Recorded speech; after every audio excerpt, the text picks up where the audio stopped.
मालिक ने वैसे तो ठोक कर कह दिया कि कामी क्रोधी लालची इनसे भक्ति ना होई, भक्ति करे कोई सूरमा जात वर्ण कुल कोई। आपने कभी विचार किया हो, गुरुदेव हमें सत्संग में विश्वामित्र की कथा सुनाते हैं, मार्कंडेय ऋषि की कथा सुनाते हैं, और क्या बताया गुरुदेव ने कि एक समय विश्वामित्र तपस्या कर रहा था। इंद्र को चिंता हो गई, अब इसकी तपस्या कैसे खंडित की जाए, इसके तप को कैसे खंडित किया जाए।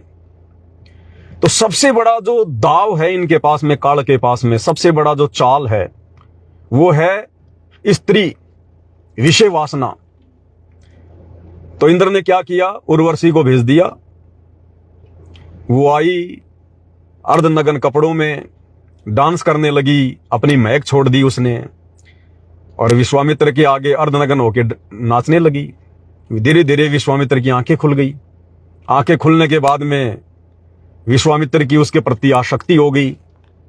दोनों ने आपस में प्यार प्रेम किया, शारीरिक संबंध बनाए, और विश्वामित्र ने उससे शादी कर ली। शादी के कुछ वर्ष बीत गए, एक लड़की हो गई। और जब इंद्र ने देख लिया, जब काल ने देख लिया कि विश्वामित्र का तप यानी भक्ति जैसा वो करते थे वो खंडित हो चुकी है, उस समय उसने उस उर्वशी को आज्ञा दी कि अब तू वापस आ जा, तेरा काम पूरा हो गया। तो उर्वशी ने कहा कि ऋषि जी अब मैं चली, मेरा काम पूरा हो गया, ना तू मेरा पति ना मैं तेरी पत्नी, और तू काहे का भगत है, तू काहे का ऋषि जी है। घर छोड़ के निकला था भगवान प्राप्ति के लिए, भगत बना था भगवान के लिए कि मन कर्म आत्मा से मैं पाक और पवित्र रह के भगवान को प्रसन्न करूंगा, और एक औरत के चक्कर में आके तूने अपनी भक्ति बर्बाद कर ली, अपना तप खंडित कर लिया तूने, संभालिए बेटी, और चली गई। अब भाई और बहनों, विश्वामित्र का तप किसने खंडित किया? एक स्त्री ने। विश्वामित्र ने कोई व्यभिचार नहीं किया, कोई बलात्कार नहीं किया, उसने उस उर्वशी से शादी की, अपने पास अपनी पत्नी रूप में रखा, और वो उसकी पत्नी भी उसके लिए भक्ति की बर्बादी का कारण बन गई, बर्बादी का कारण है। इसलिए भाई और बहनों, ये सबसे बड़ी जो बीमारी है ये स्त्री है। भक्ति मार्ग में स्त्री, कहते हैं ना, चोर को खांसी और भगत को दासी, ये सबसे बड़ा रोग है ये। अगर आप भक्ति करने निकले हो घर से, या अपने घर में रह के भक्ति कर रहे हो, दासी यानी स्त्री, विषय वासना, ये सबसे बड़ा रोग है। और चोर अगर चोरी करने निकला है और अगर खांसी हो रही है उसको, तो वो उसको मरवा देगी। घर में घुस गया और खांसी शुरू हो गई, पकड़ा जाएगा, लोग मारेंगे। इसी प्रकार भगत है, भक्ति कर रहा है, और औरत के भी संपर्क में है, अपनी या चाहे कोई और की, वो सबसे बड़ी बीमारी है। परमात्मा कहते हैं आग पराई या अपनी, हाथ दिए जल जाए। औरत अपनी या पराई, उसको भोगे सब कुछ जाए। तो ये विश्वामित्र का उदाहरण है।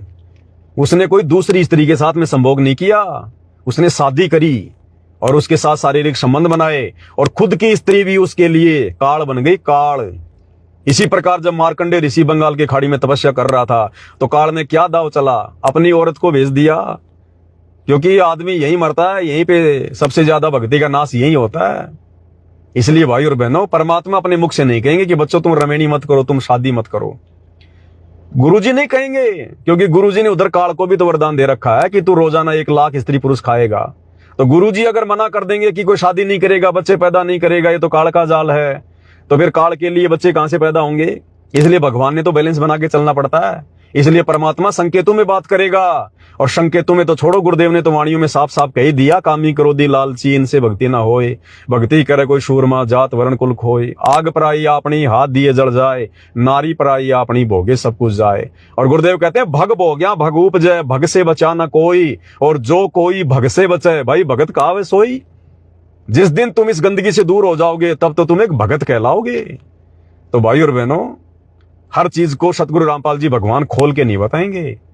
इसके लिए तो गुरुदेव ने हम सबको मनुष्य शरीर दिया है, ऊपर से अपना तत्व ज्ञान दे दिया, आशीर्वाद दे दिया। हमने भी चिंतन मनन करना पड़ेगा कि भक्ति मार्ग में कहां हमारे को हानि है, कहां हमारे को फायदा है।